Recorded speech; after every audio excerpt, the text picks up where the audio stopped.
বিশ্বনবী সাল্লাল্লাহু আলাইহি ওয়াসাল্লাম মদিনার মসজিদের ভিতরে নামাজ কমপ্লিট করেছেন। এমন মুহূর্তের ভিতরে গ্রামের থেকে বন্ধুরা আমার একজন গ্রাম্য সাহাবী আসলো। আসার পরে সে তার মতো করে নামাজটা পড়ে ফেললো। নামাজ পড়ার পরে আমাদের পয়গম্বর সাল্লাল্লাহু আলাইহি ওয়াসাল্লামের নিকটে এসে সালাম করলো। সালাম করলেই আমার পয়গম্বর ওই সাহাবীকে ডেকে বললেন, ইরজি ফাসাল্লি ফা ইন্নাকা লাম তুসাল্লি। এই মিয়া, তুমি আবার ঘুরে যাও, নামাজটাকে নতুন করে পড়ে নাও, কারণ তুমি যে নামাজ পড়ছো নামাজ হয় নাই। সাহাবী আবার ঘুরে গেলেন, আবারও পূর্বের মতো করে নামাজ আদায় করলেন। এরপরে আবার নবীজির কাছে যখন চলে এলেন, নবীজি আবারও সাহাবীকে ডেকে বললেন, ইরজি ফাসাল্লি ফা ইন্নাকা লাম তুসাল্লি। এ মিয়া, আবারও তুমি ঘুরে যাও, নামাজ পড়ো, কারণ তোমার নামাজ হয় নাই। সাহাবী আবারও বন্ধুরা আমার ঘুরে গেলেন, আবারও পূর্বের মতোই নামাজ পড়ে বিশ্ব নবীজির কাছে যখন গেলেন, আল্লাহর পয়গম্বর তখন ডেকে বললেন, ইরজি ফাসাল্লি ফা ইন্নাকা লাম তুসাল্লি।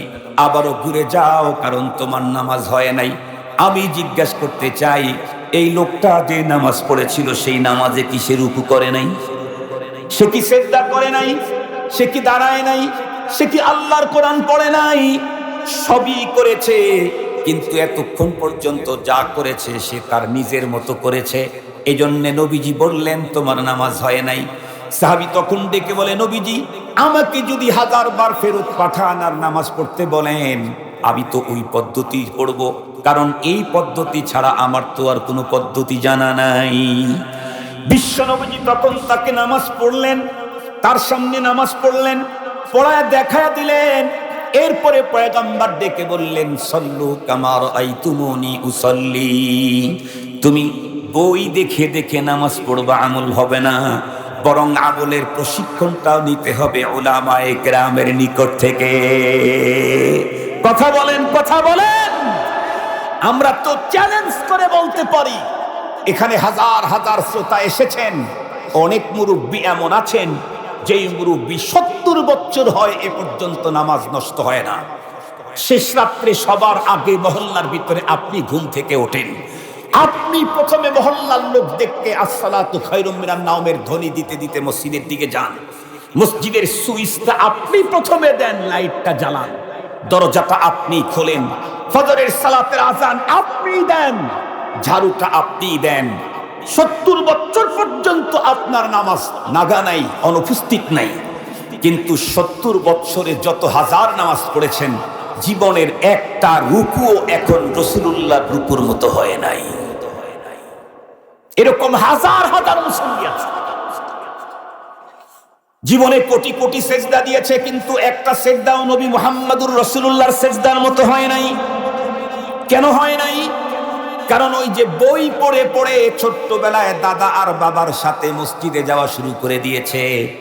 আল্লাহর মেহেরবানি, সেইখান থেকে এখন পর্যন্ত আল্লাহ মসজিদের সঙ্গে সম্পর্ক রেখে দিয়েছে, কিন্তু বুড়ো হয়ে গেছে। জীবনে কোনোদিন কোনো বিজ্ঞ আলেমকে বলে নাই, হুজুর আমি রুকু করি, দেখুন আমার রুকুটা নবীজির রুকুর মতো হয় নাকি। হুজুর আমি দাঁড়াই, দেখেন তো আমার দাঁড়ানো বিশ্ব নবীজির মতো হয় নাকি। হুজুর দেখেন তো আমার হাত বাঁধা তা পয়গম্বরের মতো হয় নাকি, তা পয়গম্বরের সেজদার মতো হয় নাকি। কারণ আমার সেজদা পয়গম্বরের সেজদার মতো হলেই আল্লাহর দরবারে কবুল, আর যদি বিশ্ব নবীজির সেজদার মতো তার নামাজের মতো আমার নামাজ না বানাইতে পারি, এই নামাজ আল্লাহর দরবারে গ্রহণ হবে না। তাহলে কি বুঝাইলাম? আমি যদি আল্লাহর কোরআনের উপরে আমল করতে চাই, একা একা ঘরে বসে বসে পড়ে পড়ে কখনো সুন্দর আমল করা সম্ভব না। এখানেও আমল শিখতে চাইলেও আলেমের দরকার আছে না নাই? মুসলমান ভাইরানি আমার, খুব ভালো করে বুঝবেন। চতুর্থ নাম্বার হলো, শুধুমাত্র কেবলমাত্র আমার জীবনটা কোরআনের জীবন হিসাবে গড়াইলেই হবে না, বরং মৃত্যুর আগ পর্যন্ত আল্লাহর জমিনে কোরআনী রাষ্ট্র কায়েম করার জন্য চেষ্টা চালিয়ে যেতে হবে। বলুন তো দেখি, এ পর্যন্ত আমরা এখানে যারা আছি রাজনীতি করি, কিন্তু আল্লাহর কোরআনে হুকুমত কায়েমের রাজনীতি কয়জন করি? ম্যাক্সিমাম মুসলমানদের রাজনীতি হলো দুনিয়ার রাজনীতি। অথচ মুসলমান যদি রাজনীতি করে, রাজনীতি করা ফরজ না, যদি করে তাহলে তাকে ইসলামী রাজনীতি করতে হবে। মুসলমান যদি রাজনীতি করে তাহলে তাকে ইসলামী রাজনীতি করতে হবে। আমি আমার জায়গা থেকে, আমি কথা বলি নাই কালকেই সব পাল্টায়া যাবে, এটা বলি নাই। আমি আমার জায়গা থেকে মৃত্যু পর্যন্ত আল্লাহর জমিনে আল্লাহর কোরআনের রাজ কায়েমের জন্য চেষ্টা করে যেতেই হবে। পারি না পারি সেটা কথা, আমি পারবো সেটা কথা না। পারা না পারা আমার হাতে, পারা না পারা আমার হাতে, আমার কন্ট্রোলে। কার হাতে? আর একটু জোরে বলেন কার হাতে? আরো জোরে বলেন কার হাতে? পারা না পারা আমার হাতে না। আস্তাইয়ু মিন্না ওয়াত তাওফীকু মিনাল্লাহি আযজা ওয়া জাল্লা। আমার কাজ হলো চেষ্টা চালিয়ে যাও। সফলতা ব্যর্থতা কার হাতে? সবচেয়ে বড় কথা হলো ধর্মের কাজে কোনো ব্যর্থতা নেই। আমাদের দেশে একটা কথা আছে, হাতি মরলেও লাখ বাঁচলেও, একটা কথা আছে না প্রবাদ বাক্য, হাতি একটা কালো জানোয়ার, এটা যদি মরলেও লাখ বাঁচলেও লাখ হয়, তাহলে আল্লাহর কোরআন কত মহা সম্পদ। এর জন্য আন্দোলন করে আমি সফল হলেও লাভ, ব্যর্থ হলেও লাভ। সবচাইতে বড় কথা, দ্বীনের কাজে কোনো ব্যর্থতা নেই। আমি আমার জীবনে একটা ঘটনা বলি।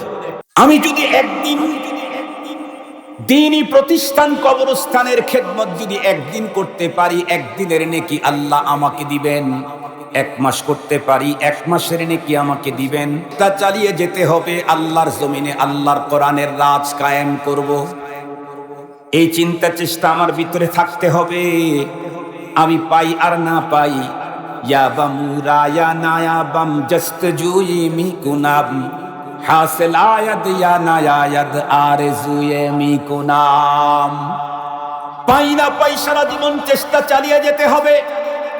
যারা আল্লাহর জমিনে আল্লাহর কোরআনের রাজ কায়েম করতে চায়, আমি যদি তাদের পক্ষে অবলম্বন করতে নাও পারি, কোনোদিন বিপক্ষে যাওয়া যাবে না। কুওতে নেকি নাদারি বদমকুন বরুজুদে খুদ সিতম বেহদ মুকুন। কুওতে নেকি নাদারি বদমকুন বরুজুদে খুদ সিতম বেহদ মুকুন। এতগুলি কথা বলার উদ্দেশ্য হলো শুধু আমার একটা, আল্লাহ পাকের পয়গম্বর স্পষ্ট বলে দিয়েছেন, তারাকতু ফীকুম আমরাইন লান তাদিল্লু মা তামাসসাকতুম বিহিমা কিতাবাল্লাহি ওয়া সুন্নাত রাসূলিহি। দুইটা মহামূল্যবান জিনিস রেখে গেলাম, যতদিন পর্যন্ত মুসলমান তোমরা এই দুইটা ধরে রাখবা, লাঞ্ছনা গঞ্জনা অপমাননা গোমরাহি পথভ্রষ্টতা কোনো কিছুই তোমাদেরকে টাচ করতে পারবে না। তার ভিতরে নাম্বার 1 হলো কিতাবুল্লাহ। 1 নাম্বার হলো আল্লাহর কিতাব, আল্লাহর কোরআন। আল্লাহর কোরআনকে ধরতে চাইলে 4টা কাজ করা লাগবে। 1 নাম্বার হলো আল্লাহর কোরআন তেলাওয়াত করা লাগবে, তেলাওয়াত শিখতেও আলেম লাগবে। 2 নাম্বার হলো আল্লাহর কোরআন বুঝতে হবে, বুঝতে চাইলেও আলেম লাগবে। 3 নাম্বার কোরআনের উপরে আমল করতে হবে, কোরআনে জীবন গঠন করতে হবে। কোরআনের আমলটা শুদ্ধ করতে চাইলেও আলেম লাগবে। ও মুসলমান, 4র্থ নাম্বারের কাজ হলো আল্লাহর জমিনে কোরআনের রাজ কায়েমের জন্য চেষ্টা করতে হবে। এটা করতে চাইলেও আলেম ছাড়া কখনোই সম্ভব হবে না। তাহলে মোট কথা হলো আল্লাহর কোরআন ধরতে চাইলে আলেম নায়েবে নবী ছাড়া কখনোই সম্ভব হবে না। নায়েবে নবী আলেম লাগবে। এই জন্যই তো আমরা বলি, খুব ভালো করে মনে রাখবেন, বিশ্বনবী যতদিন পর্যন্ত পৃথিবীতে ছিলেন, নবীর যুগে নবীকে বাদ দিয়ে যেমন কেউ আল্লাহর জান্নাতের পথের দিশা পায় নাই, বর্তমানে নবী নাই, নায়েবে নবী ওলামায়ে কেরাম। নায়েবে নবীদেরকে বাইপাস করে মাইনাস করে কোনো মানুষ আল্লাহর জান্নাতের দিশা পেতে পারে না। চ্যালেঞ্জ করলাম, চ্যালেঞ্জ, তাম পৃথিবীকে চ্যালেঞ্জ করলাম। নবীর যুগে নবীকে বাইপাস করে যেমন কেউ জান্নাতি হতে পারে নাই, নায়েবে নবী আলেমদের যুগে আলেমদেরকে বাইপাস করে কেউ জান্নাতি হতে পারবে না। মুহতারাম হাজিরিন, সুন্নতের কথা এখন আসলো। সুন্নতটাও যদি শিখতে চান, মানতে চান, জানতে চান, কলেজ, ইউনিভার্সিটি, এগ্রিকালচার আর মেডিকেল কলেজ আর এডবর্ড আর বুয়েট আর চুয়েট, এইগুলাতে কখনো সুন্নত শিখা যায় না, সুন্নত জানা যায় না। সুন্নতের উপরে চলার প্রশিক্ষণ পাওয়া যায় না। এগুলিও পেতে হয় নায়েবে নবীর কাছে, উলামায়ে কেরামের কাছে। আর সেই আলেম তৈরির কারখানার নাম, আরেকটু জোরে বলতে হবে, আলেম তৈরির কারখানার নাম আলহামদুলিল্লাহ। বিশ্ব নেতারা গবেষণা করছে দুনিয়াতে, আর রব্বুল আলামিন কোরআনে জানায় দিয়েছেন খাদ্য ছাড়া যেহেতু আমার কোনো সৃষ্টি বাঁচতে পারবে না, এজন্য খাদ্যর গুডাউন আমি দুনিয়াতে রাখি নেই। কারণ দুনিয়াতে ঝড় হয়, ঘূর্ণিঝড় হয়, জলোচ্ছ্বাস হয়, ভূমিকম্প হয়। এখানে গোডাউন থাকলে মানুষ না খেয়ে মরে যাবে। এজন্য আল্লাহ বলেন ওয়াফিস সামাই রিজকুকুম, তোমাদের রিজিকের গোডাউন রাখছি আমি আসমানে। ওখানে ঘূর্ণিঝড় হবে নাকি, জলোচ্ছ্বাস হবে নাকি, ভূমি ধস হবে নাকি? আরে ভূমি তো নাই, তার ধস হবে কি? আল্লাহ তাআলা বলেন ওয়াফিস সামাই রিজকুকুম ওয়া মা তুআদুন, রিজিক তো আমি আসমানে রেখেছি। সুতরাং আসমানের মালিকের সাথে যদি সম্পর্ক আমার ভালো হয়, তাম পৃথিবীতে খাদ্য সংকট হলেও আমার কোনো ঝামেলা হওয়ার সম্ভাবনা নাই। কারণ আমার মালিকের সাথে, গোডাউনের মালিকের সাথে আমার সম্পর্ক। আর তার সাথে যদি সম্পর্ক আমার খারাপ হয়, তাহলে খাদ্যের ভান্ডারের ভিতরে রাখলেও আমার কপালে খাদ্য হবে না। যেহেতু অশনি সংকেত পৃথিবীতে, এজন্য মালিকের দিকে মোতাবজ্জু হওয়া ছাড়া কোনো উপায় নেই। আমরা সম্মিলিত সবাই, আমাদের পিতা মাতা, আপনজন, দেশ বিদেশের মজলুম মুসলমান, কারাবন্দি আলেম, সকলের জন্য আমরা আখিরি মোনাজাতে দোয়া করে এরপরে বাড়ির দিকে যাব ইনশাআল্লাহ। এর আগে আমি দুটি কথা আপনাদের খেদমতে বলতে চাই। আপনারা বলেন তো দেখি, এই পৃথিবীতে যত মানুষ আছে, তামাম মানুষগুলি প্রথমত দুই প্রকার। কয় প্রকার? দুই প্রকার। এক প্রকারের মানুষ যারা সৃষ্টিকর্তাকে বিশ্বাস করে, আর এক প্রকারের মানুষ যারা সৃষ্টিকর্তাকে বিশ্বাস করে না। যারা রব বিশ্বাস করে না, তারা জান্নাত জাহান্নাম বিশ্বাস করার প্রশ্নই আসে না। যারা সৃষ্টিকর্তাকে বিশ্বাস করে, জাহান্নামও বিশ্বাস করে। এই পৃথিবীর যেই মানুষগুলি জান্নাত জাহান্নাম বিশ্বাস করে, হোক সে একত্ববাদী, দ্বিত্ববাদী, তৃত্ববাদী, বহুত্ববাদী, যেই হোক না কেন, যারা পরপার, আখিরাত, জান্নাত বিশ্বাস করে, আমার জানা মতো এই জাতীয় প্রতিটি মানুষ পরপারে জান্নাতি হতে চায়। একজন মানুষও জাহান্নামে যেতে চায় না। আপনাদেরকে একটু বুঝাবার জন্য বলি, আমাদের দেশে সব শ্রেণীর মানুষ আছে। নাস্তিক আছে, আস্তিক আছে। আস্তিক যারা, তারা এক প্রকার না।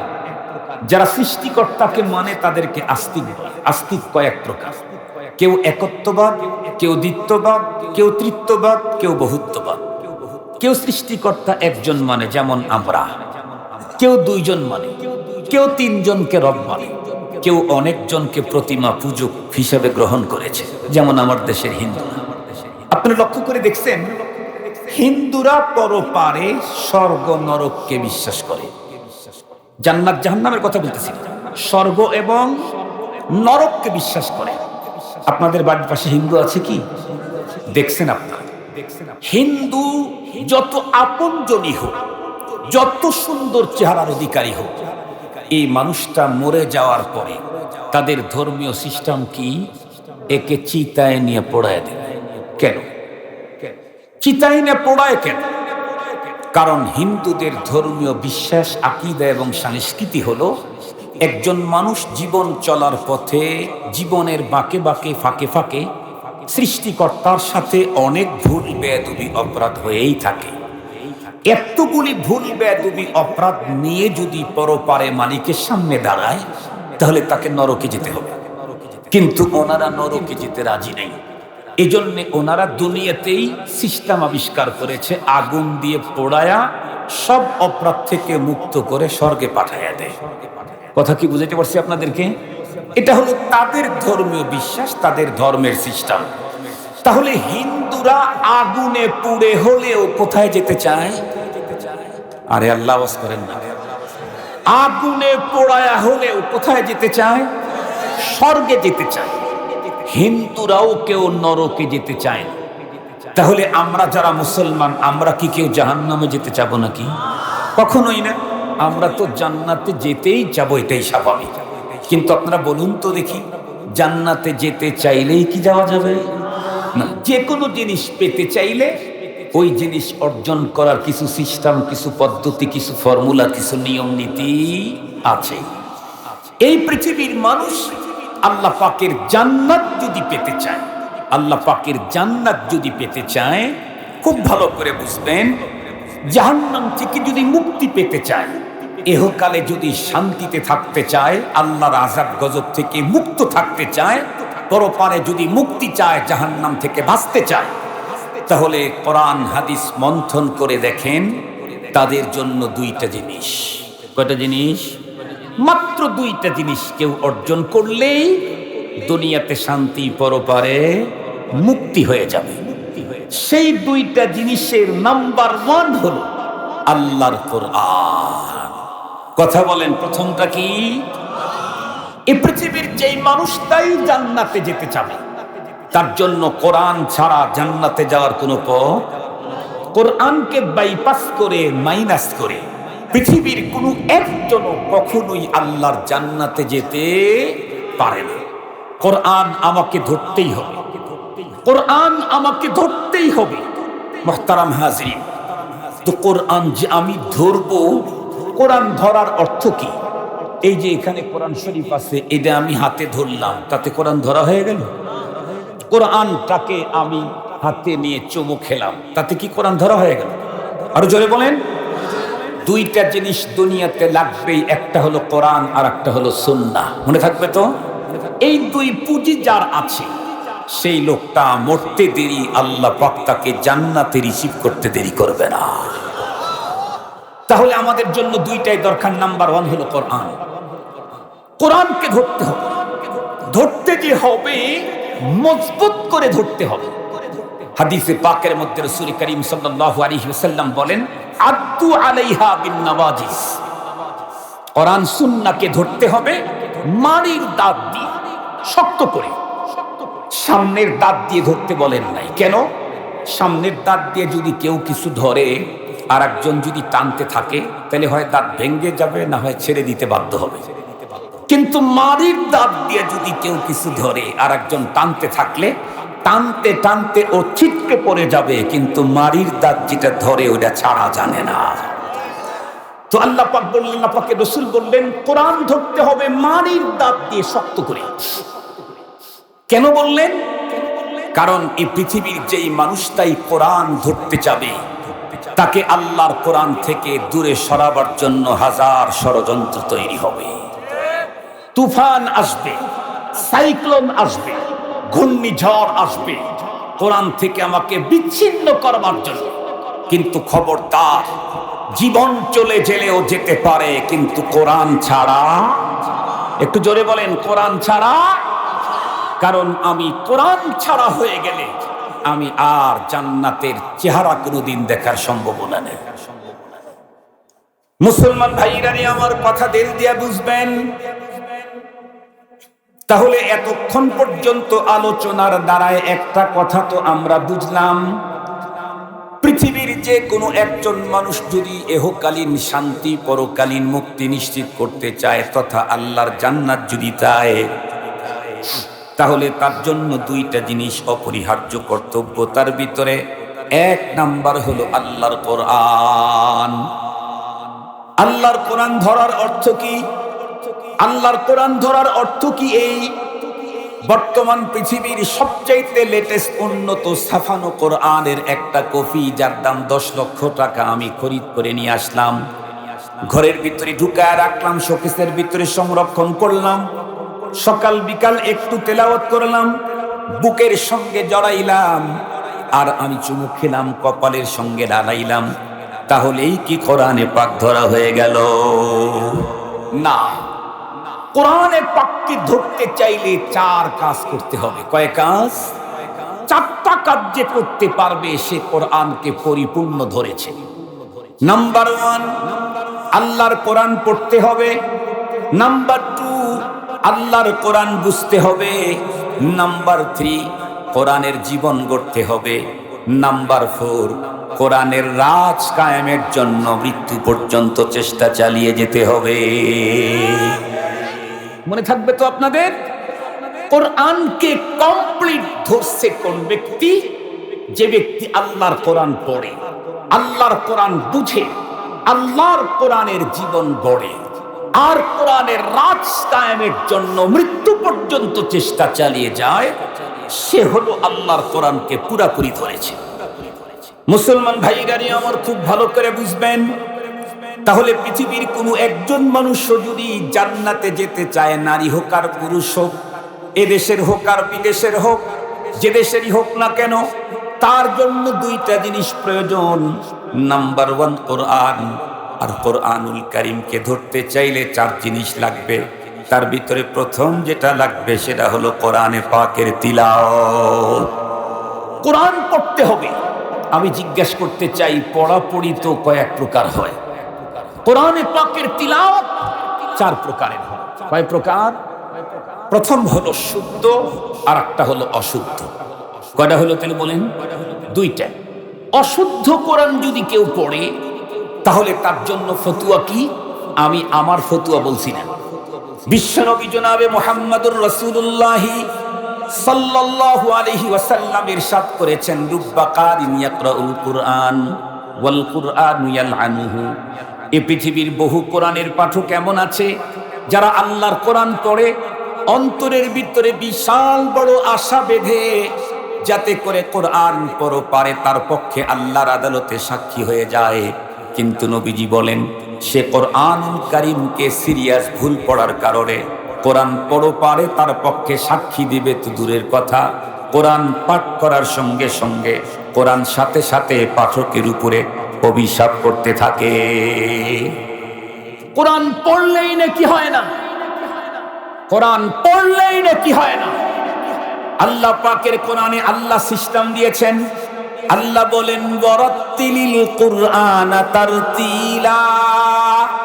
কোরআন পড়লেই নাকি হবে না, বরং কোরআনুল কারীমকে তারতিলের সঙ্গে পড়তে হবে। তারতিল শব্দের অর্থ হলো শুদ্ধ পড়তে হবে, স্পষ্ট করে পড়তে হবে। শুদ্ধ পড়তে হবে, স্পষ্ট করে পড়তে হবে। এই জন্যই তো আমরা বলি, বাংলাতে উচ্চারণ কোরআন লেখা যেগুলি আছে, এগুলি লেখাও জায়েজ নাই, পড়াও জায়েজ নাই, ছাপানো জায়েজ নাই। কোরআন শরীফ পড়তে চায় আমাদের দেশে অনেক মানুষ, দিলের ভিতরে কোরআন পড়ার আবেগ, কিন্তু সেই আবেগ পূরণ করতে ব্যবস্থা নিয়েছে হলো বাংলায় উচ্চারণ কোরআন শরীফ খুঁজে খুঁজে কিনে ওটা পড়ে। বাংলাতে উচ্চারণ যারা দেখে দেখে পড়েন, কোরআন এই তেলাওয়াতকারীর উপরে কোরআন অভিশাপ করবে। কেন আপনারা বলেন তো দেখি? কোরআনে পাকের 29টা আরবি অক্ষরের প্রত্যেকটা অক্ষর উচ্চারণের জন্য নির্ধারিত জায়গা আছে না নাই? এইগুলাকে বলা হয় আরবিতে মাখরাজ।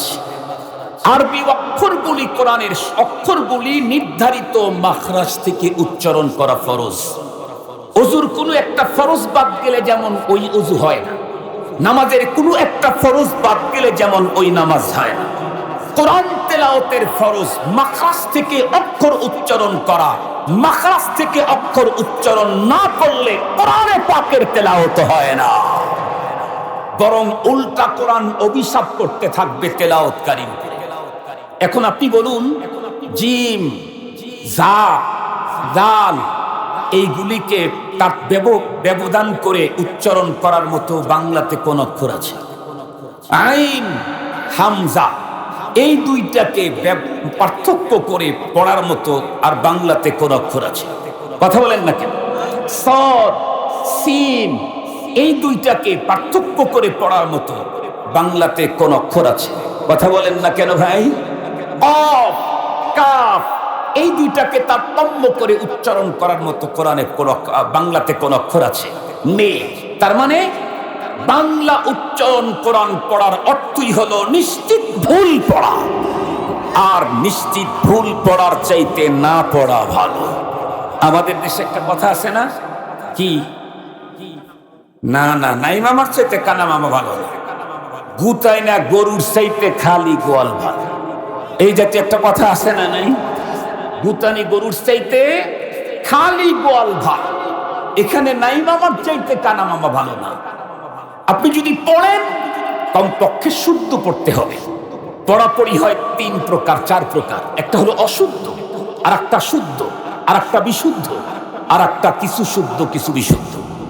বিশ্বনবীর হাদিসের মধ্যে পয়গম্বর বলেন, কোন একজন মুসলমান যদি আল্লাহর কোরআন শুদ্ধ পড়ে তাহলে তার প্রতিটা অক্ষরে কমপক্ষে 10টি করে নেকি আল্লাহ পাক দান করে দেয়। প্রতি অক্ষর বুঝে পড়ুক আর নাই বুঝে পড়ুক, কিন্তু শুদ্ধ পড়েছে তাহলে 10। কোন মুসলমান যদি কোরআনের প্রতিটা অক্ষর বিশুদ্ধ তেলাওয়াত করে, বিশ্বনবীর হাদিসের ভিতরে পয়গম্বর বলেন, তাহলে তার প্রত্যেকটা অক্ষরে 70টি করে নেকি আল্লাহ দান করে দেয়। 70টা নেকি প্রতি অক্ষরে।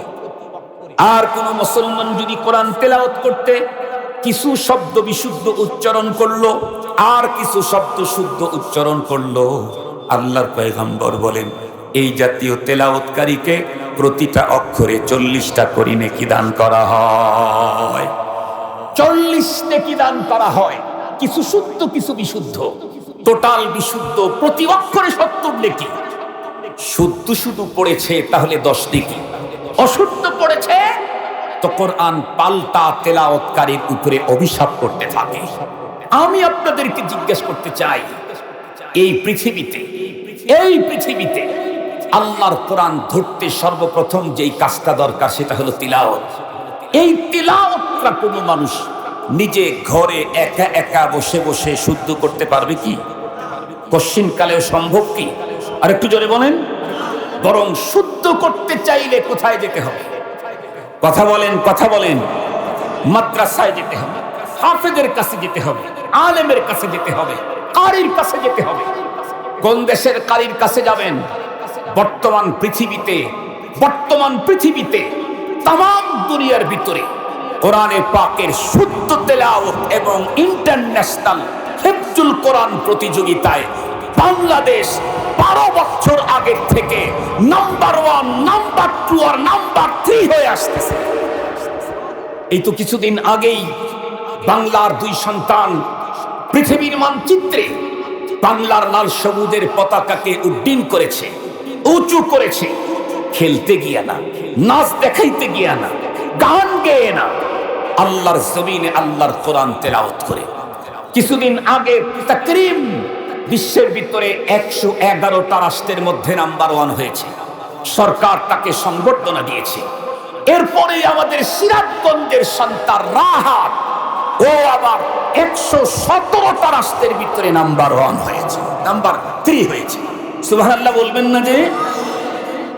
মুহতারাম হাজিরিন, আমরা এখন জোর গলায় বলতে পারি বাংলাদেশে অনেক শিক্ষা চালু আছে, বাংলাদেশে অনেক কার্যক্রম চালু আছে।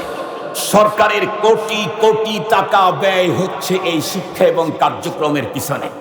যেমন ফুটবলের পিছনে সরকারের কোটি কোটি টাকা ব্যয়, ক্রিকেটের পিছনে সরকারের কোটি কোটি টাকা ব্যয়, নারী ফুটবলদের পিছনে সরকারের কোটি কোটি টাকা ব্যয়, আরো কত গেমস খেলার পিছনে কোটি কোটি টাকা ব্যয়, আরো কত রঙের তামাশার পিছনে কোটি কোটি টাকা ব্যয়।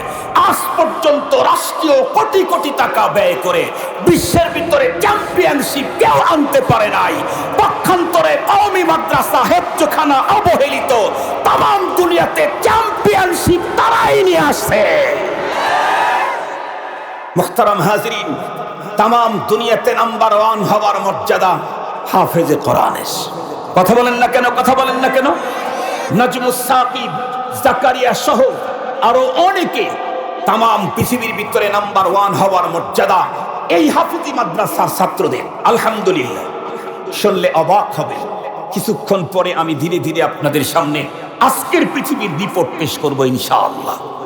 তাহলে কোরআনে পাকের তিলাওয়াত, সর্বপ্রথম কোরআন ধরতে যেই জিনিসটা লাগবে সেটা হলো এভাবে ধরা না আল্লাহর কোরআন তেলাওয়াত শেখা।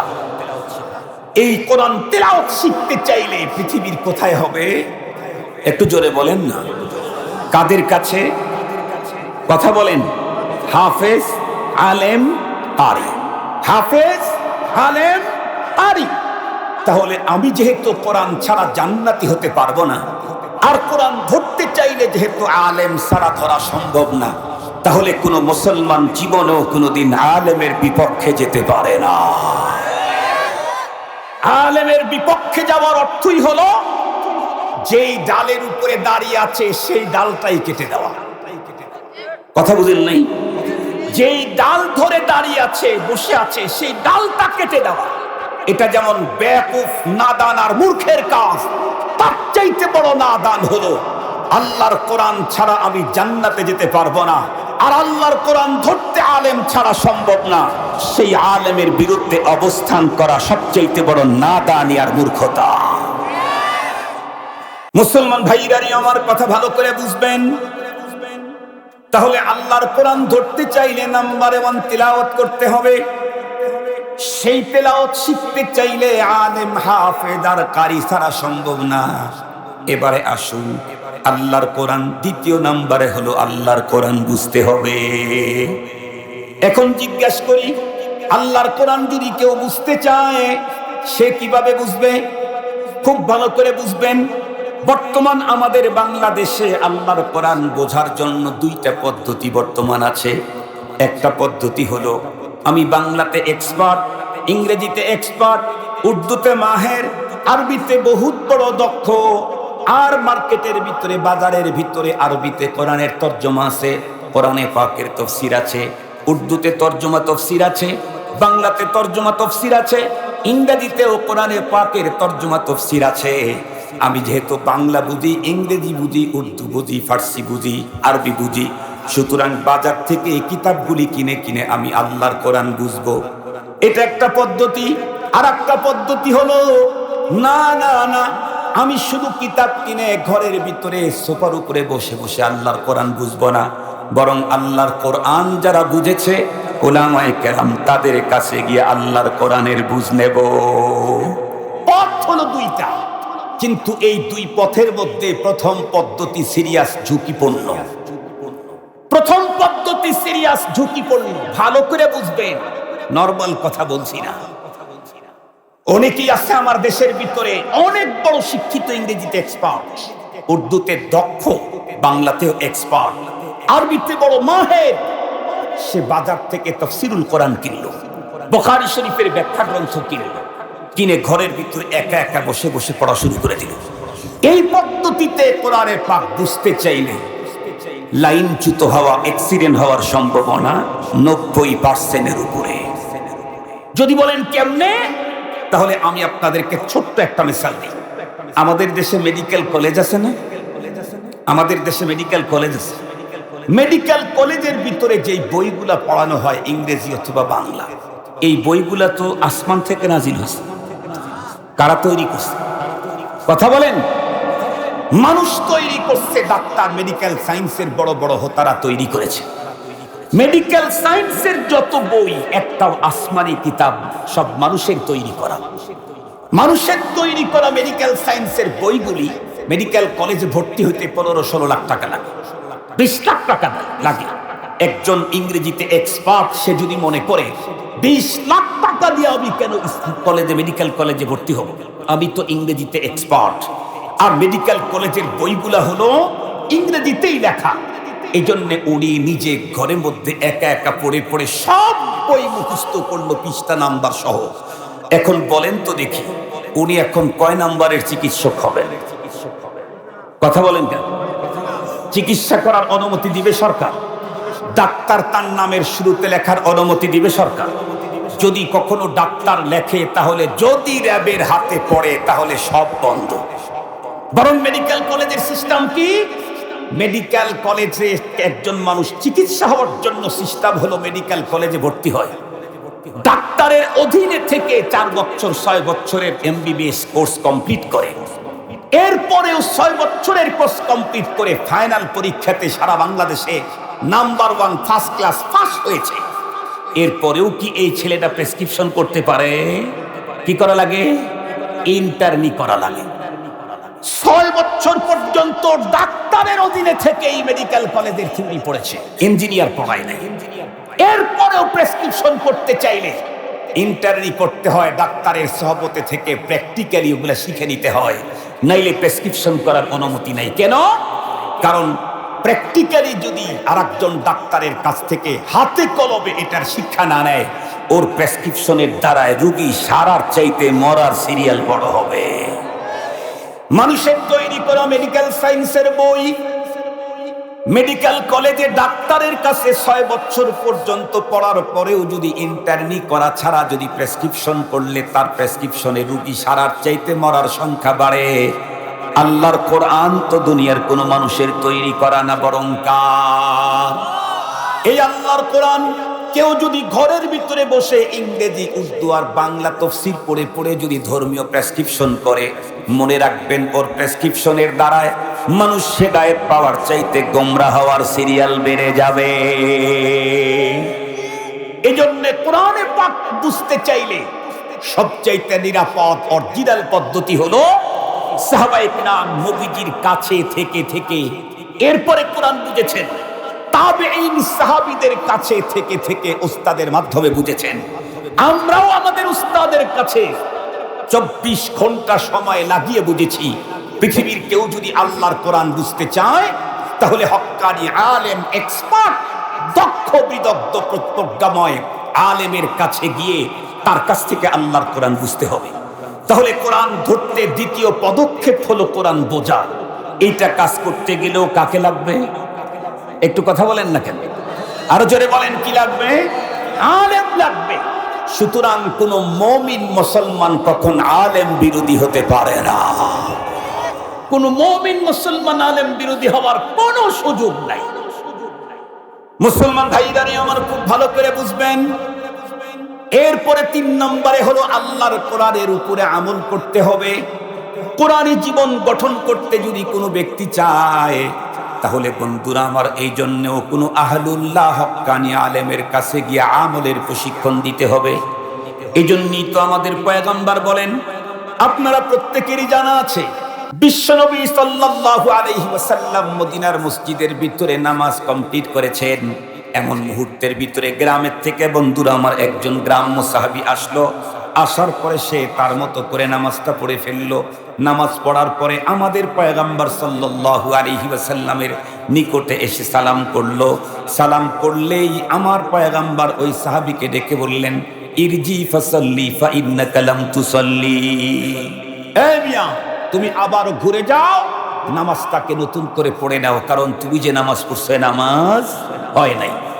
সাহাবী আবার ঘুরে গেলেন, আবারও পূর্বের মতো করে নামাজ আদায় করলেন। এরপরে আবার নবীজির কাছে যখন চলে এলেন, নবীজি আবারও সাহাবীকে ডেকে বললেন, ইরজি ফাসাল্লি ফা ইন্নাকা লাম তুসাল্লি। এ মিয়া, আবারও তুমি ঘুরে যাও, নামাজ পড়ো, কারণ তোমার নামাজ হয় নাই। সাহাবী আবারও বন্ধুরা আমার ঘুরে গেলেন, আবারও পূর্বের মতোই নামাজ পড়ে বিশ্ব নবীজির কাছে যখন গেলেন, আল্লাহর পয়গম্বর তখন ডেকে বললেন, ইরজি ফাসাল্লি ফা ইন্নাকা লাম তুসাল্লি। আবারও ঘুরে যাও, কারণ তোমার নামাজ হয় নাই। আমি জিজ্ঞাসা করতে চাই, এই লোকটা যে নামাজ পড়েছিল সেই নামাজে কি সে রুকু করে নাই? সে কি সিজদা করে নাই? সে কি দাঁড়ায় নাই? সে কি আল্লাহর কোরআন পড়ে নাই? সবই করেছে, কিন্তু এতক্ষণ পর্যন্ত যা করেছে সে তার নিজের মতো করেছে। এই জন্য নবীজি বললেন, তোমার নামাজ হয় নাই। সাহাবী তখন ডেকে বলে, নবীজি, আমাকে যদি 1000 বার ফেরত পাঠান আর নামাজ পড়তে বলেন, আমি তো ওই পদ্ধতি পড়ব, কারণ এই পদ্ধতি ছাড়া আমার তো আর কোনো পদ্ধতি জানা নাই। বিশ্ব নবীজি তখন তাকে নামাজ পড়লেন, তার সামনে নামাজ পড়লেন, পড়ায় দেখায় দিলেন। এরপরে পয়গম্বর ডেকে বললেন, সল্লু কামা রাআইতুমুনি উসাল্লি। তুমি বই দেখে দেখে নামাজ পড়বা, আমল হবে না, বরং আমলের প্রশিক্ষণটাও নিতে হবে উলামায়ে কেরামের নিকট থেকে। কথা বলেন, কথা বলেন। আমরা তো চ্যালেঞ্জ করে বলতে পারি, এখানে হাজার হাজার শ্রোতা এসেছেন, অনেক মুরব্বী এমন আছেন যেই মুরব্বী 70 বছর হয় এ পর্যন্ত নামাজ নষ্ট হয় না। শেষ রাত্রে সবার আগে মহল্লার ভিতরে আপনি ঘুম থেকে ওঠেন, আপনি প্রথমে মহল্লার লোক দেখতে আসসালাতু খায়রুম মিনান নাওমের ধ্বনি দিতে দিতে মসজিদের দিকে যান। মসজিদের সুইচটা আপনি প্রথমে দেন, লাইটটা জ্বালান, দরজাটা আপনি খোলেন, ফজরের সালাতের আযান আপনি দেন, ঝাড়ুটা আপনি দেন। 70 বছর পর্যন্ত আপনার নামাজ নাগা নাই, অনুপস্থিত নাই, কিন্তু 70 বছরে যত হাজার নামাজ পড়েছেন জীবনের একটা রুকুও এখন রাসূলুল্লাহর রুকুর মতো হয় নাই। এরকম হাজার হাজার মুসল্লি আছে, জীবনে কোটি কোটি সেজদা দিয়েছে, কিন্তু একটা সেজদাও নবী মুহাম্মদুর রাসূলুল্লাহর সেজদার মতো হয় নাই। কেন হয় নাই?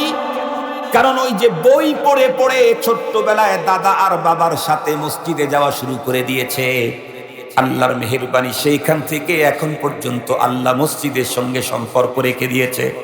কিন্তু বুড়ো হয়ে গেছে, জীবনে কোনোদিন কোনো বিজ্ঞ আলেমকে বলে নাই হুজুর আমি রুকু করি, দেখুন আমার রুকুটা নবীজির রুকুর মতো হয় নাকি।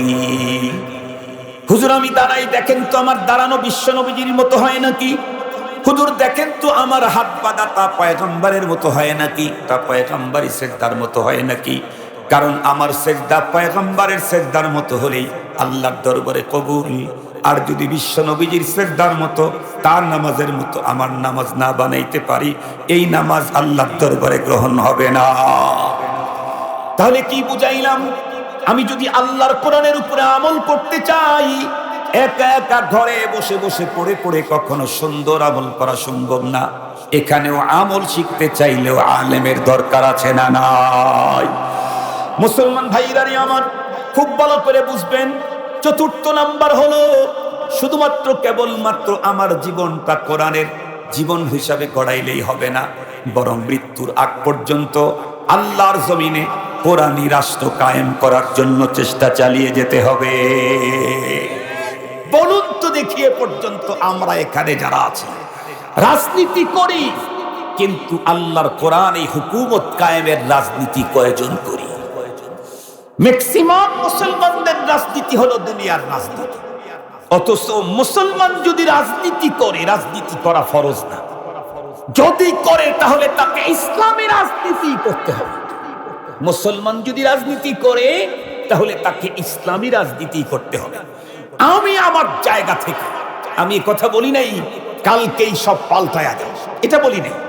আমি আমার জায়গা থেকে মৃত্যু পর্যন্ত আল্লাহর জমিনে আল্লাহর কোরআনের রাজ কায়েমের জন্য চেষ্টা করে যেতেই হবে। পারি না পারি সেটা কথা, আমি পারবো, আমি পারবো সেটা কথা না। পারা না পারা আমার হাতে, পারা না পারা আমার হাতে, আমার কন্ট্রোলে। কার হাতে? আর একটু জোরে বলেন কার হাতে? আরো জোরে বলেন কার হাতে? পারা না পারা আমার হাতে না। আস-সাইয়ু মিন্না ওয়াত তাওফীকু মিনাল্লাহি আযজা ওয়া জাল্লা। আমার কাজ হলো চেষ্টা চালিয়ে যাও। সফলতা ব্যর্থতা কার হাতে? সবচেয়ে বড় কথা হলো ধর্মের কাজে কোনো ব্যর্থতা নেই। আমাদের দেশে একটা কথা আছে, হাতি মরলেও লাখ বাঁচলেও, একটা কথা আছে না প্রবাদ বাক্য, হাতি একটা কালো জানোয়ার, এটা যদি মরলেও লাখ বাঁচলেও লাখ হয়, তাহলে আল্লাহর কোরআন কত মহা সম্পদ। এর জন্য আন্দোলন করে আমি সফল হলেও লাভ, ব্যর্থ হলেও লাভ। সবচাইতে বড় কথা, দ্বীনের কাজে কোনো ব্যর্থতা নেই। আমি আমার জীবনের একটা ঘটনা বলি। আমার বাড়ি তো কাছেই, এই তো রায়গঞ্জ ধানগড়া লক্ষ্মীগোলা বাজারের সাথে আমার বাড়ি। তো আমাদের গ্রামের কবরস্থানটা অবহেলিত ছিল। আমাকে লোকজন বলল যে কবরস্থানের তুমি সভাপতি হয়ে যাও। আমি সভাপতি হয়ে গেলাম স্মরণ মনে, যে আমি কিছু টাকা পয়সা দিয়ে বন্ধু বান্ধবের কাছ থেকে টাকা পয়সা নিয়ে কবরস্থানটাকে ঠিক করবো। আমার বড় ভাই একদিন আমাকে বলল, তুমি নাকি কবরস্থানের সভাপতি হয়েছ? ভয়ে ভয়ে বললাম জি, কারণ আমরা বড় ভাইকে অনেক ভয় পাই। বড় আলেম আমার বড় ভাই, আমরা 8 ভাই 8 ভাই আলেম। বড় ভাই তখন বলতেছে, তুমি তো এই গ্রামের মানুষকে চিনো না। আমি চিনি, আমার পুরা জীবনটা গেছে এদের সাথে। গ্রামের মানুষ ফুলের মালা দিতে দেরি হয় না, আবার জুতার মালা দিতেও দেরি করে না। এজন্য তুমি এই কাজের সাথে ইনভলভ হইও না। তুমি ফাঁকের থেকে 1-2 লাখ 3 লাখ যা পারো, যতটুকুন পারো, 10 টাকা 20 টাকা যা পারো এটা দিও, এটাই ভালো। আমি তখন আমার ভাইকে একটা কথা বলেছিলাম, কথাটা মনে রাখবেন। তাৎক্ষণিক ভাবে বলি নাই, কেন? বড়রা কথা বললে ওর চাইতে সুন্দর কথা আমার কাছে থাকলেও আদব হলো তাৎক্ষণিক মুখে মুখে উত্তর না করা। এটা হলো আদব। আমারটাই সঠিক, উনি ভুল বলতেছেন, কিন্তু একটু পরে বলো। বড়রা বলছেন কিছুক্ষণ চুপ করে থাক, এটা হলো আদব। এই আদব কি এখন আমাদের সমাজে আছে না জাদুঘরে? আরে কথা বলেন না কেন? আদব এখন জাদুঘরে। এখন দেখেন দাদার চাইতে বাবা বেশি বোঝে, বাবার চাইতে ছেলে বেশি বোঝে, ছেলের চাইতে নাতি আরো বেশি বোঝে। ঠিক বললাম না? ঠিক বললাম? এখন দেখেন নেতৃত্ব কাদের হাতে? নেতৃত্ব কি দাদার হাতে না নাতির হাতে? নাতির হাতে। নাতির হলো রক্ত গরম, দাদার হলো হাজার অভিজ্ঞতা। দাদার কাছে আছে অভিজ্ঞতা, নাতির আছে হলো রক্ত গরম। রক্ত গরম দিয়া গন্ডগোল হয়, অভিজ্ঞতা দিয়া শান্তি প্রতিষ্ঠা হয়। আপনাদেরকে একটা ঘটনা বললে শোনার মতো ধৈর্য আপনাদের আছে? হাকিমুল উম্মত মুজাদ্দিদুল মিল্লাত শাহ আশরাফ আলী থানভী, নাম শুনছেন? এই আলেমের নাম শুনেছেন? জগৎ বিখ্যাত আলেমদের একজন, যার লেখা কিতাবের সংখ্যা প্রায় 1500। আল্লাহু আকবার বলেন। প্রায় 1500 কিতাব লিখে গেছেন যিনি। এই বুজুর্গ বলছেন, দ্বীনের কাজে যুবকদের শক্তি আর বৃদ্ধদের অভিজ্ঞতা লাগবে। বৃদ্ধদের অভিজ্ঞতা, যুবকদের শক্তি, এটা দিয়ে যে কোনো কাজ করবা সেখানে সফলতা আসবে। যুবকরা যদি মনে করে রক্তে গরম সব আমাদের, বুড়াক টানার কি দরকার আছে? বলে তাহলে পদে পদে মার খেতে হবে, গন্ডগোল লাগবে, দাঁত ভাঙবে, চাপা ভাঙবে, রক্তক্ষরণ হবে। উনি বলেন ইন্ডিয়াতে এক বিয়ে, খুব ভালো করে বুঝবেন, ইন্ডিয়াতে এক বিয়ে, ওনার বাড়ি তো ইন্ডিয়া। তো বিয়ের যখন বর পক্ষের সাথে কনে পক্ষের কন্ট্রাক্ট হয়েছে, কনে পক্ষে শুধু একটা শর্ত দিয়েছে, কি? বর পক্ষের মধ্যে কোনো বৃদ্ধ লোককে আনতে পারবে না। বৃদ্ধ লোককে যদি নিয়ে আসো তাহলে আমরা কনে দেব না। বর পক্ষ টেনশনে পড়ে গেল, হায় হায়, শুধু যুবকদেরকে কেমনে দিই? ওদের তো রক্ত গরম, ওদের তো অভিজ্ঞতা নেই। কিছু হইলেই তো অ্যাকশন শুরু করবে, আর অ্যাকশন হইলেই তো, কথা বলেন না কেন, ঝামেলা।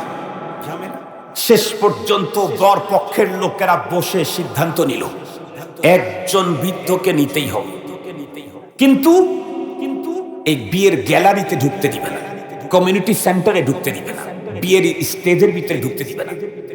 বরপক্ষ সিদ্ধান্ত রইল এলাকার সবচাইতে বয়োবৃদ্ধ, বসলে 3 মাথা, বুঝেন নাকি? বসলে 3 মাথা, এটাকে পাঠাই, বুদ্ধি খুব বেশি, বুদ্ধির গ্যারেজ। এর পাঠায় দিয়ে বলল যে এরে নিয়ে আশেপাশে কোনো পাট ক্ষেতের ভিতরে বসায় রাখবি, আর তোরা প্রত্যেকে যাবি গ্যালারিতে, ঢুকে খানা দানা খাবি। খুব উন্নত হাইফাই সোসাইটি, একেবারে টেবিল সব সুন্দর সাজানো আছে, খাবারের আইটেমের কোনো সমস্যা নেই। যদি কোনো জটিলতায় পড়স তাহলে পেশাব পায়খানা করার ভান ধরে এসে এই গ্যারেজ থেকে বুদ্ধি নিয়ে যাবে। সিস্টেম করে দিয়েছে, কারণ এর অভিজ্ঞতা বেশি, বুদ্ধি বেশি। সব বর যাত্রীরা চলে গেছে বৃদ্ধ লোকটাকে পাটের খেতে রেখে। যাওয়ার পরে দেখতেছে আল্লাহ, যেই ইন্তেজাম, একদম হাইফাই লন্ডনী সিস্টেম, যা খাবারের আইটেম আর টেবিল চেয়ার যে উন্নত, আর জমিনের নিচের ফ্লোর যে পরিপাটি, খুব খুশি সবাই। যখন প্রত্যেকের টেবিলের সামনাসামনি 2 4 জন করে বসা যায় এক টেবিলে, প্রত্যেক টেবিলে খাবার দাবার পরিবেশন করার জন্য একজন করে যুবক, সে কি টাটকা যুবক, ওই একজনই 4 জনের সমান। এরা সবার সামনে খাবার পরিবেশন করে, প্রত্যেক যুবক যারা খেতে বসছে তাদের হাতের ভিতরে একটা করে পাইপ ঢুকায় দিল, ডান হাতে। পাইপটা বগল থেকে নিয়ে হাতের কবজি পর্যন্ত দিয়ে এখন বলতেছে, হকি স্টিক হাতে নিয়ে বলতেছে, যেভাবে পাইপ ঢুকাইছে এভাবেই থাকবে, ডান হাত দিয়েই খেতে হবে। খেতে যদি না পারবি, হকি স্টিকের বাড়ি মেয়ে তো পাবি না। এখন আপনারা বলেন তো দেখি, হাতের কবজি থেকে বগল পর্যন্ত যদি পাইপ থাকে, খাবার যতই উন্নত হোক, যতই তৃপ্তি সহকারে মাখামাখি করুক, এরপরে মুখে দিতে চাইলে মুখে যাবে না, আর এক গ্রামে যাবে। কথা বলেন না কেন? মুখে তো যাবেই না, তো অন্য জায়গায় যাবে, তো বাঁকা হইলে না মুখ পাবে, মুখ তো পাইতেছে না। প্রত্যেকের পেরেশানি, হায় হায় যে ক্ষুধা লাগছে খাওয়া তো হবেই না, 2 বেতন দিলেই শেষ। এখন কি করবে? ওই যে মনে পড়ছে তখন যে বুদ্ধির গ্যারেজটা একটা নিয়ে আসছি, পাট খেতে আছে, চলে গেছে পাট খেতে। একজন পেশাব করার বলে উঠছে, এই কি হয়েছে? না ভাই খুব পেশাবের চাপ দিয়েছে। ঠিক আছে যা। পেশাব লুঙ্গিনা ধৈরা নিয়ে পাট ক্ষেতের কাছে গিয়া হুম্মুত করে কান্না কি করে ডাকতে বলে, দাদা জীবন শেষ। কি হয়েছে রে? প্রত্যেককে উন্নত খাবার দিয়েছে, সামনাসামনি বসাইছে, কিন্তু এই যে দেখেন হাতের ভিতরে কি ঢুকায় দিয়েছে। এই অবস্থায় আমাদেরকে খেতে বলতেছে, খাইতে না পারলে হকি স্টিকের বাড়ি বেয়ে তো দেবেই না। বুদ্ধির গ্যারেজ তখন উত্তর করে, আরে এইটা নিয়েই এত কান্নাকাটি করস, তাতে এত মাস্তানি দেখাস? আরে যা, আমি সিস্টেম বলে দিচ্ছি। কি সিস্টেম? বসছস কেমনি? কয় সামনাসামনি। অসুবিধা নাই, তুই ওর প্লেটে হাত দিয়ে খাবার গুলা মাখায়া ওর মুখে দে, ও তোর মুখে দিয়ে দিবে। সুবহানাল্লাহ বললেন না যে? আলহামদুলিল্লাহ বললেন না যে? আলহামদুলিল্লাহ। তাহলে যুবকের কাছে আছে রক্ত পাওয়ার গরম, ফ্যাশন মোশন, আর বৃদ্ধর কাছে আছে হলো তিক্ত অভিজ্ঞতা। এই জন্য সমাজের কাজ করতে চাইলে, সুন্দর করতে চাইলে যুবকের শক্তি লাগাইতে হবে, তবে প্ল্যান নিতে হবে কার কাছ থেকে? একটু কথা বলেন না কেন? যুবক দাদার কাছ থেকে প্ল্যান না নিয়ে তুমি প্ল্যান করবা, আবার তুমি কাজ করবা, তাইলে তো 3 দিন পরে তোমাকে ছেড়ে চলে যেতেই পারে। বুঝেন নাই কথা? বুঝেন নাই কথা? এখানে অনেক মুরব্বী আছে, যেই মুরব্বীরা বিয়ে করেছে অথচ যাকে বিয়ে করেছে তাকে উনি দেখেনি নাই। দেখছে তার দাদা, কথা বলেন না কেন? দেখছে তার বাবা, দেখছে খালু, দেখছে নানি, নানি দেখে নিয়ে আসছে, নিজে দেখে চয়েস করে নেই, ওইটাই উনি নিয়ে নিয়েছেন। সেইটাই এখন পর্যন্ত রয়ে গেছে। এখন বাবা দেখার সুযোগ নেই, নানির তো নামই নাই, দাদি তো কবরেই গেছে, মাও দেখার সুযোগ নেই। কি করে? ওরা চয়েস করে। কথা বলেন না কেন? চয়েস করে কোথায়? রমনার বটমূলে। কথা বলেন, কথা বলেন। চয়েস করে কোথায়? রমনার বটমূলে। চয়েস করে কোথায়? পহেলা বৈশাখীর পান্তা খেতে গিয়ে। কথা বলেন। চয়েস করে কোথায়? ওই যে উঁচু ব্রিজের রেলিং এর উপরে। চয়েস করে কোথায়? বটগাছের তলায়। চয়েস করে কোথায়? মোবাইল ফোনে চ্যাট করতে গিয়ে। শক্তিও তার, ফর্মুলাও তার। চ্যাট করছে, আসছে, ক্যাট করে আবার চলে গেছে। কথা বলেন না? হচ্ছে না? হচ্ছে না?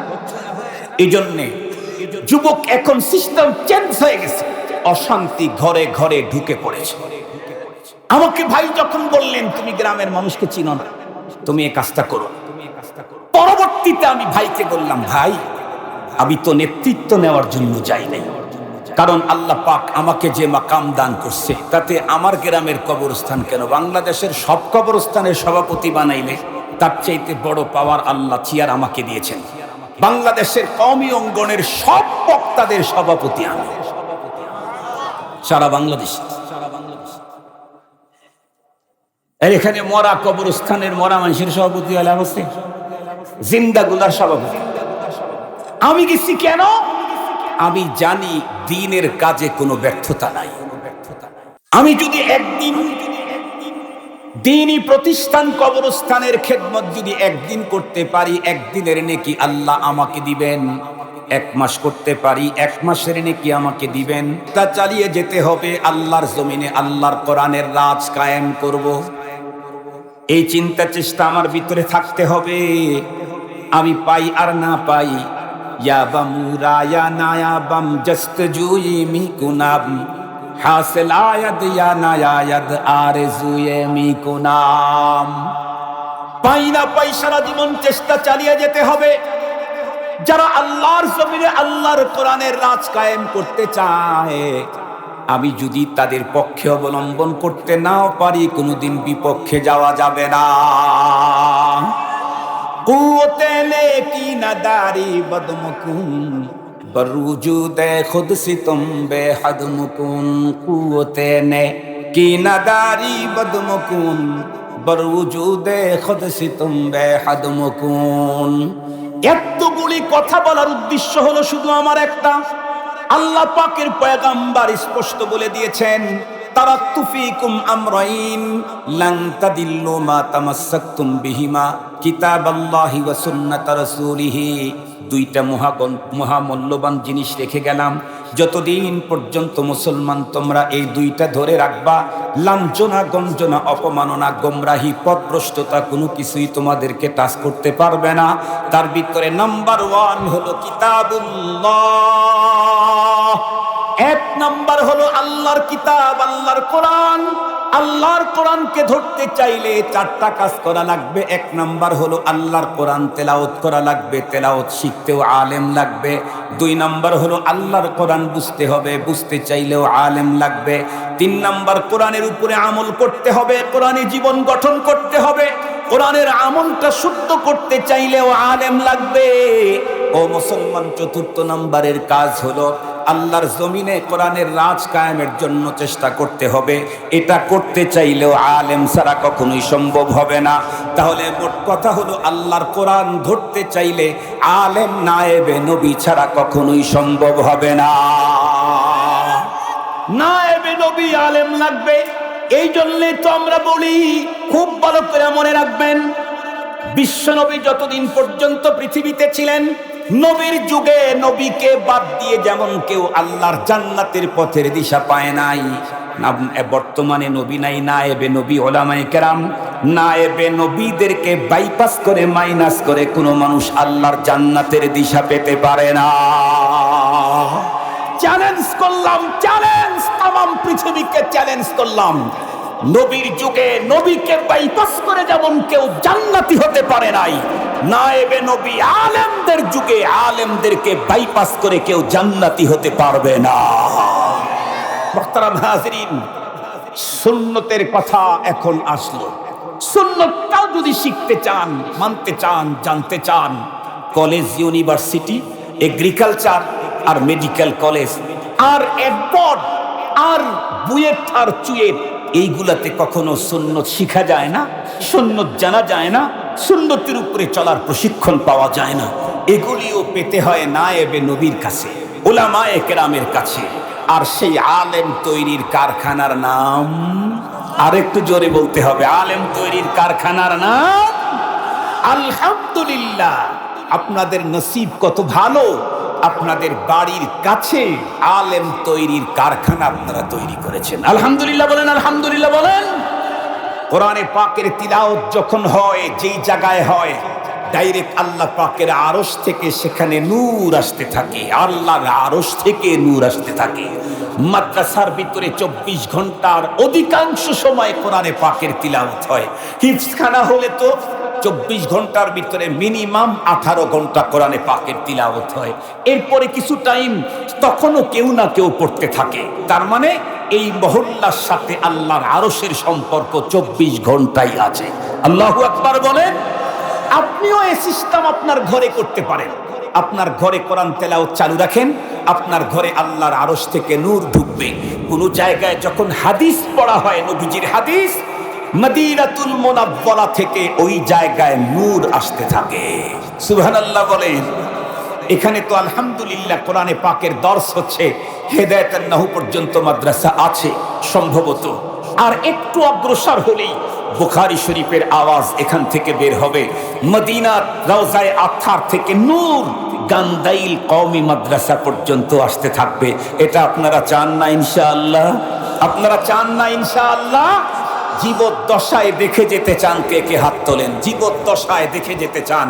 আমরা আমাদের জীবদ্দশায় দেখে যেতে চাই কোরআনে পাকের তেলাওয়াত চালু আছে দারুল উলুম গান্দাইল মাদ্রাসায়। এখানে যেন হাদিসে পাকের দরস যেন চালু হয়ে যায়, সিহাহে সিত্তা সহ আরো হাদিস গ্রন্থের যেন পাঠদান এখানে হয়। এই মুরব্বীরা যেন দেখে কবরে যেতে পারেন, আর সেইখানে যেন আমার একটু সহযোগিতা থাকে। ওরা আজীবন কোরআনের দর্স দিবে, কোরআনের মেলা বসাবে, কোরআনের আওয়াজ করবে, কোরআনের পক্ষে স্লোগান দিবে, পয়গম্বরের সুন্নতে নিজের জীবনকে ডেকোরেশন করবে। আর আমার একটু সহযোগিতা হওয়ার কারণে পরপারে আমি ওর পাশে দাঁড়ানোর সুযোগ পেয়ে যাব। আল্লাহ কবুল করুন। আল্লাহ কবুল করুন। আর একটু জোরে বলেন আল্লাহ কবুল করেন। নামান মুহতারাম হাজিরিন, আমার আজকের আলোচনার সার সংক্ষেপ কথা আবারও বলি।